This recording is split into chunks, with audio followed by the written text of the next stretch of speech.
So in today's video we discuss how to create a top caliber bracket symbol in your computer using keyboard shortcut. So for creating this symbol in your computer you must either open your Microsoft Word, MS Office, MS Word document where you can simply create this. So for doing this I'll show you the method. First you must turn on the num lock. That's now you can see that we have enabled the number lock. You can see this is the alt key on the left side of the space bar. You must press and hold this alt key.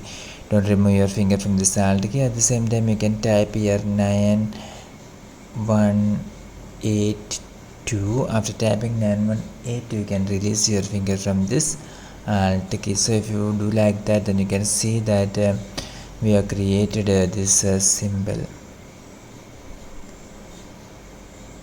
So enjoy watching this video. For more videos you can subscribe and stay with Engineer Cell Online. Thank you.